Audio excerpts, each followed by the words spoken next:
Podcast with Kurt Maggs.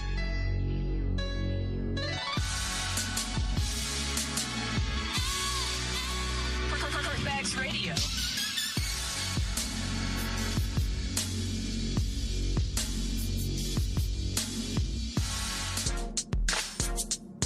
Hey, what's going on, everybody? This is the Kurt Maggs Radio Show, also the Key Witness Media Podcast. What's going on, everybody? Yes, I'm your host for tonight. Bet y'all thought y'all wasn't going to get no show this week. First, I want to say, let everybody know that you can listen to this podcast and radio show on the Spreaker Network page. Also, you can hear it on iTunes. You can hear it on Google Podcasts and also on Spotify. And we was just added on iHeartRadio. So, hey, things are moving up. I'm trying to get this thing going, man. I'm trying to get this thing going. Yes. Also, you can listen to this on iHeartRadio. And I'm going to tell you, it's not easy getting on iHeartRadio. It takes a little bit of time. And I'm not sure how they do everything as far as putting things together. But, man, it took me quite a while to get this show on iHeartRadio.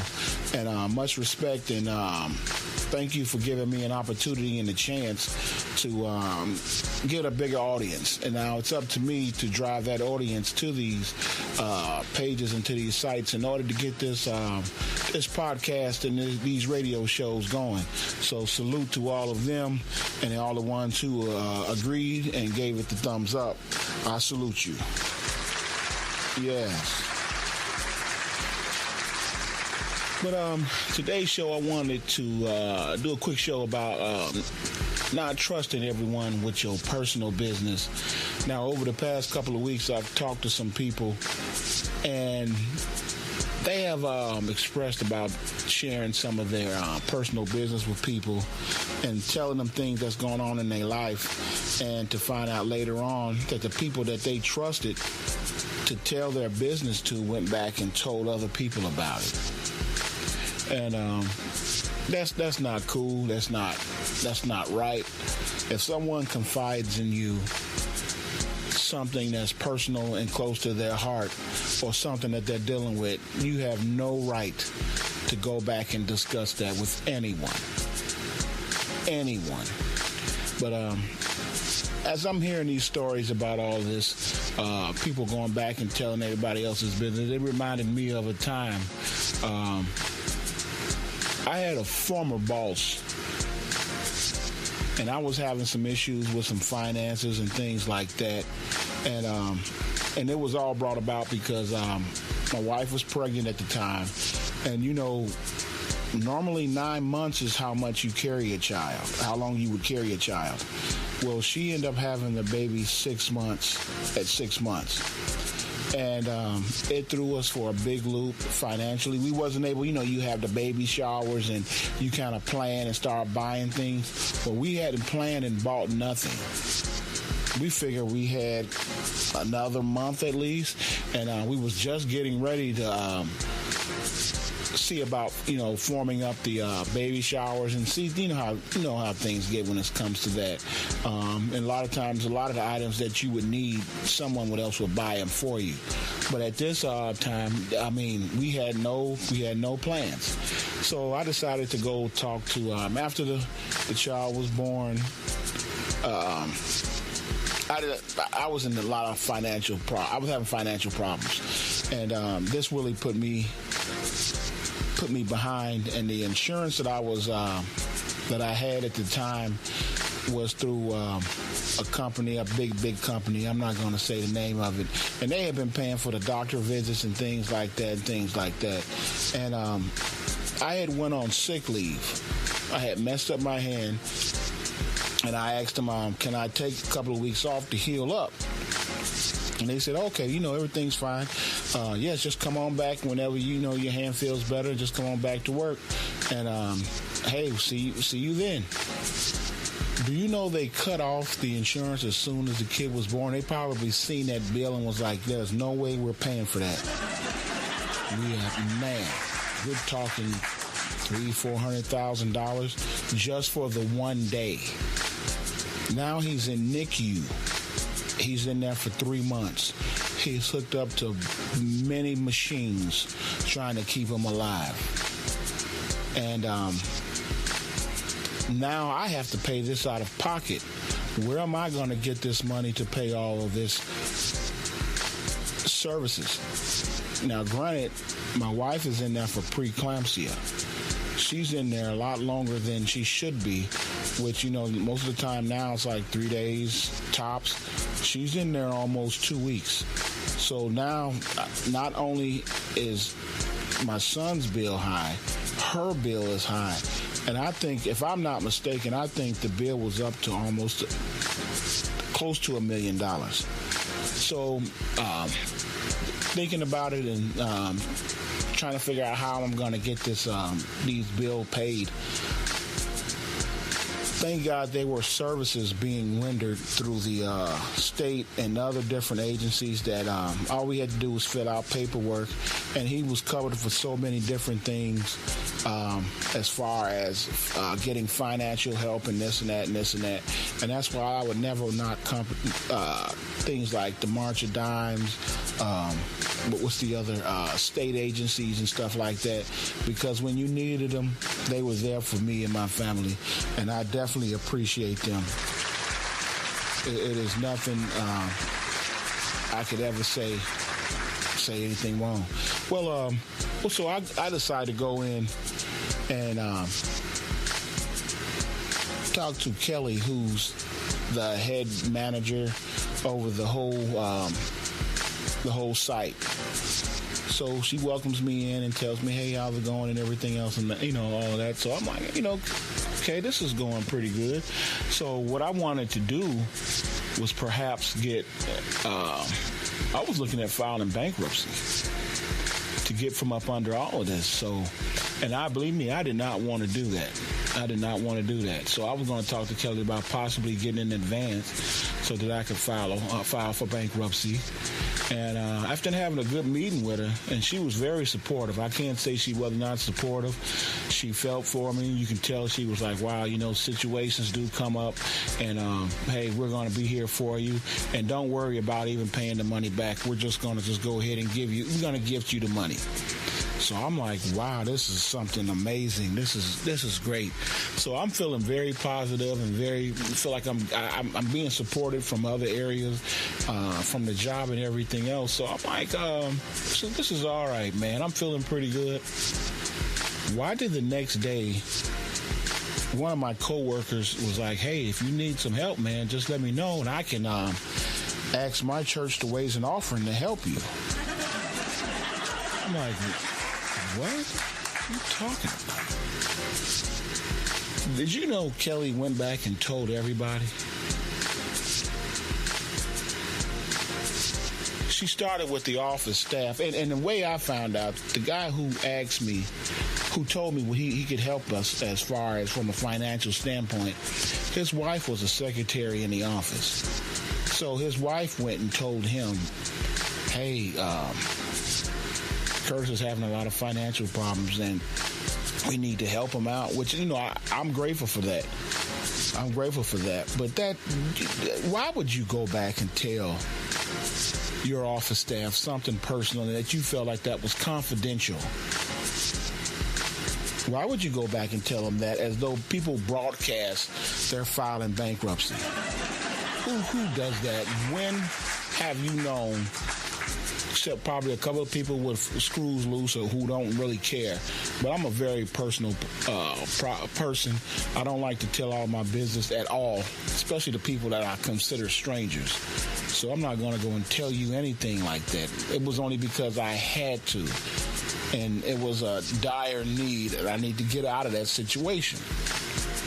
So, and the other thing, too, it was like real strange. People all of a sudden coming up to me and say, hey, if you set aside a certain little amount for like a little nest egg, I'm like, Okay, I'm like,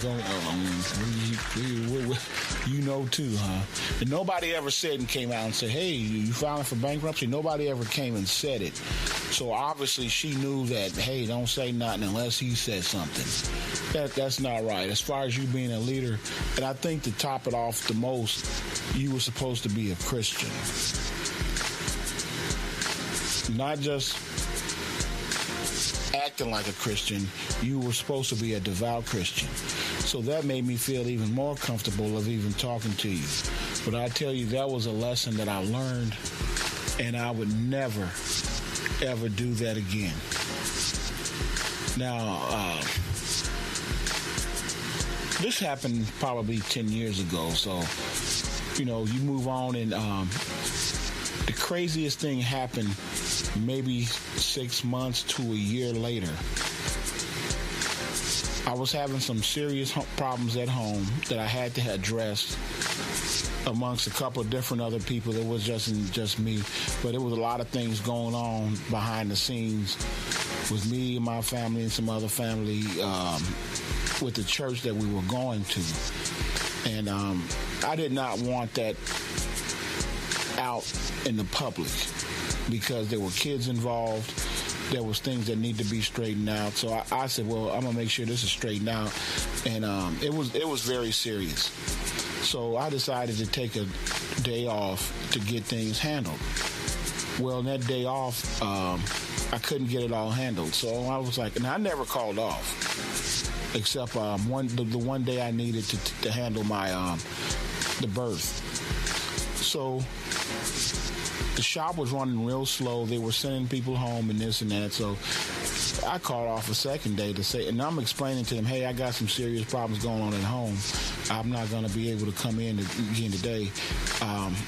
I may discuss it with you, and I'm not sure right now. I need to get this handled, though, because it's serious enough where I'm going to need to take another day off. Do you know they decide to let me go? And I'm pretty sure it's because I didn't tell them my business. That ain't right. That wasn't right. And believe me, there were a lot of things going on through the years of people losing their jobs. And there was churches that were all involved in this. Hey, are you a member of my church? If you're not a member of my church, I really don't, you can't work here anymore. Things like that, which things that were very sketchy. They may not ever admit it, but there's probably a good 6 or 7 people who can tell you the story of working there and deciding not to attend their church, and they were gone. They were outright fired. It's just crazy, man. It's just crazy. So, a couple of weeks ago, I'm fishing around, and you talk to see and run into different people. Someone lets me know that, hey, remember Kelly? I'm like, Kelly who? It was like, remember Kelly, the head person at the company that we was working for? It's like, yeah, she's a minister now. She's preaching and everything. I said, oh God. You know what? And I'm gonna be real. I hope to God that she don't have people coming to her and confiding in her and telling their personal business, because I don't know if she still does that or not. But boy, she's I would never want to hear from her or listen to her about anything. You went back and told all my personal business to people that I would have never told my personal business. That was a serious matter as filing bankruptcy. That wasn't right, and you knew it wasn't right. And the fact that I would not let you keep digging into my life and telling my personal business, you were offended by it. Now, when it comes to leadership, that's a serious title. And everyone can't be a leader. Some people are going to have to be administrators, I'll call it right now. They may be good at administrating. Now, to me, don't get me wrong, Kelly was good at her job and what she does. The big flaw that I know, from my own personal experience of her telling my business, and if I would have told her what was really going on in that other business, it would have been detrimental to my kids and to other people's kids and to other people's families, which I take very seriously, and I don't play with it. That's why I always try to keep things confidential as much as possible and try to handle it between all the individuals. And the only thing I can say is, Kelly, if you ever hear this, I hope that you never go back and tell somebody else's personal business ever again. And when you stand in that pulpit and you preach to others, be careful what you say, because you didn't live by those same principles.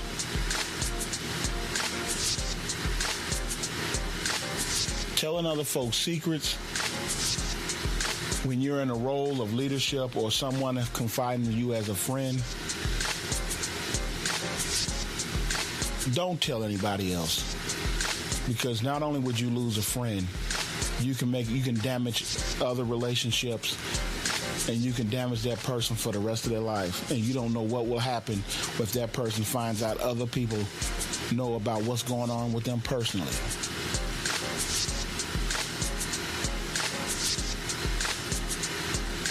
Kelly, you failed me as a leader, and I hope that you never do it again. And to anyone else who's done this, don't do it again. Think about yourself first before you do that to somebody else.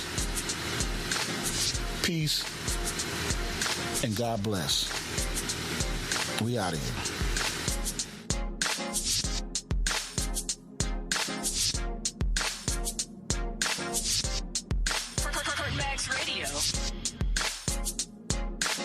You're now listening to the Key Witness Media Podcast with Kurt Maggs.